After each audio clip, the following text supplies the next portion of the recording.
Ever heard about scientists actually managing to photograph something that's like totally unseen before? Yeah, it's pretty amazing what they can do these days. Right. And we're not just talking about anything random like a rare bird or something. This is something fundamental, something elusive. But now we can actually see it. Oh, yeah. What is it? Get this.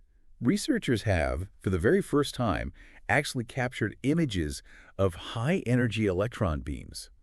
You know, the kind in plasma. Yeah. Well, these beams are forming these crazy spaghetti-like filaments. It's seriously mind-blowing. Wow, that's pretty wild. Right. And it's a total breakthrough. The science world is buzzing about this. It's like opening up a whole new world for you to think about. So these spaghetti-like filaments, what's so important about them? Well, it's not just about a pretty picture, you know.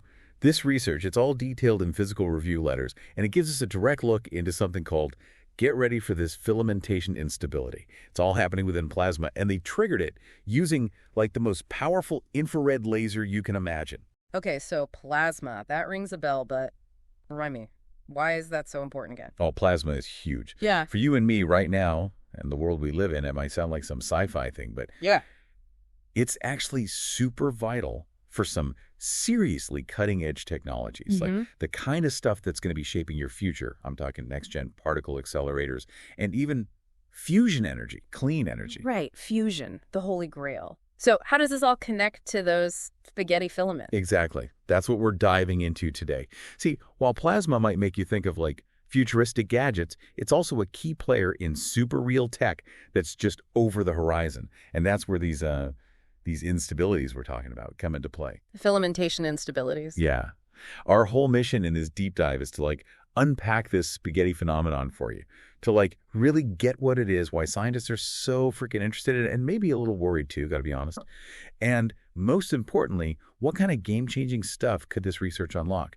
Like tech that could actually change your world. It's big. Okay, I'm hooked. Let's unpack this then. First things first. What is plasma exactly? And while we're at it, why are scientists making such a fuss about these instabilities? Fill me in. All right, let's break it down. You ready? Ready when you are. So plasma, picture that it's often called the fourth state of matter. Now you've got your solids, your liquids, your gases. Yeah, the basics. Right. Well, plasma, it's like a gas that's been heated up so much, so incredibly hot, that the atoms in it are like, whoa, let's ditch these electrons. They're cramping my style. And what you end up with is this superheated soup of charged particles, ions, and electrons just bouncing around. And this soup, it does some pretty crazy stuff. It can conduct electricity and reacts like crazy to magnetic fields. Okay, I'm picturing this supercharged soup, so then what's an instability? Like, what happens? All right, good question. Imagine a river, right? Flowing smoothly. Okay, got it. Peaceful river, everything's good. Right. Now picture the river getting all uneven and choppy. That's kind of like what an instability is in plasma. The flow of those charged particles, it gets all messed up. You get clumps and weird variations in the density. So instead of that smooth river, we've got rapids and whirlpools popping up all over the place. That's a great way to put it. Exactly. And in this specific case, we're zeroing in on something called, and this is a mouthful, Weibel-Like Current Instability. Weibel-like. Okay. And what makes this type of instability special? It's all about the electrons. As these guys start clumping up in the plasma, get this, they start making their own magnetic fields. And you'd think these fields would smooth things out, right? Nope. They actually make the instability even crazier, like a feedback loop gone wild. So the more they clump, the stronger the magnetic field, the more they clump. Exactly. It's a snowball effect. Yeah. Okay, here's an analogy for you. Think of a bunch of people all trying to run the same way, like in a marathon or something. Now, if a few people trip and bunch up. Uh-oh, that's never good in a marathon. I know, right? But stick with me. So they bunch up, creating a little obstacle. Now what happens? More runners come along, they got to slow down, maybe swerve, and boom, more bunching. Okay, yeah, I get it. So this instability, it's kind of like a chain reaction that just keeps escalating. You got it. And here's the thing. We talked about that quote from Dr. Dover about these instabilities messing things up. Why should you care about this? It's important. Yeah, you mentioned it earlier, something about fusion energy. Bingo. It all comes back to fusion. Think about it. We're trying to use plasma to make clean energies, right? But to actually make it work, we've got to be able to control the super hot material. We got to contain it. And if you've got these crazy instabilities popping up all over the place, well, imagine trying to hold water in a sieve. Yeah, that's not going to work very well. Exactly. Dr. Dover is saying that these instabilities can actually wreck the whole process. They can stop you from getting enough energy into the plasma to even start fusion, let alone keep it going. So if you're dreaming of clean energy, understanding these instabilities is like step one. Makes sense. So avoiding these instabilities is key. It's a key, for sure. But here's where things get really interesting. There's a flip side to this whole instability thing. What if, and hear me out, what if understanding these instabilities could actually help us harness the power of plasma, like in ways we haven't even thought of yet? Oh, that's intriguing. So it's not just about avoiding them, but potentially using them to our advantage. Exactly. Think about it. If we can really grasp the science behind these instabilities, who knows what we could do? And that's where this whole spaghetti experiment comes in. They actually saw these instabilities forming for the first time ever. Oh, okay, that's pretty huge. But how did they even do that? I mean, firing a laser into stationary plasma, how do you even set that up? All right, let's get into the nitty-gritty of this experiment. So picture this. They have this super high-intensity infrared laser, like powerful beyond your wildest dreams. Okay, I'm picturing it. Now, they aim this laser at plasma that's just sitting there, still. The key is the laser light. It's carrying a crazy amount of energy. Right, lasers are all about energy. When that laser hits the electrons in the plasma, it's like a turbo boost. They get this massive energy kick and start zooming off in the same direction as the laser. Bam! High-energy electron beam. Okay, I can see that. So this beam is just zipping through the plasma? Well, here's the thing. If the plasma was totally perfect, totally uniform and stable, then yeah, the beam would just cruise through, no problem. Dr. Dover actually compared it to fast cars weaving through smooth traffic. You get the picture? Yeah, like a freeway with no traffic jams. Right. But guess what? This plasma, it's not a perfect freeway. Instead of smooth sailing, what did the researchers see? Spaghetti. Uh-huh. So the electron beam is causing some trouble. Big time. That energetic beam, it's like a rock thrown into a still pond. It creates ripples, disturbances. The plasma density goes all wonky. Some spots have more electrons, others have less. And guess what happens to those electron-rich areas? They clump together. You got it. Yeah. They start clumping up, forming those thin, elongated, you guessed it, spaghetti-like filaments. Filamentization. Yeah. It all comes together. I know, right? And remember that snowball effect we talked about? Yeah. Here it is in action. The initial clumping creates tiny magnetic fields which pull in even more electrons, making the field stronger, leading to even more clumping. It's like a runaway train. That's kind of scary, but also really cool. So this instability was always just a theory before. Pretty much. Scientists knew about it. They could kind of guess it was happening based on other stuff they were measuring, but this is the first time anyone's actually seen it, like with their own eyes. In a lab, it's a big deal. A scientific photo shoot, huh? So how'd they capture these elusive filaments? What was their secret weapon? This is where it gets really cool, tech-wise. It's not just one laser. They use two, perfectly synced up. Think of it like this. You need one special light to create the action you want to study and another to snap a picture of it. Two lasers. Now that's clever. So what did each laser do exactly? Walk me through it. Okay, laser number one was this beast of a machine. A high-intensity, long-wave infrared laser, and it was housed at Brookhaven's Accelerator test facility, which is super cool on its own. This laser was the muscle.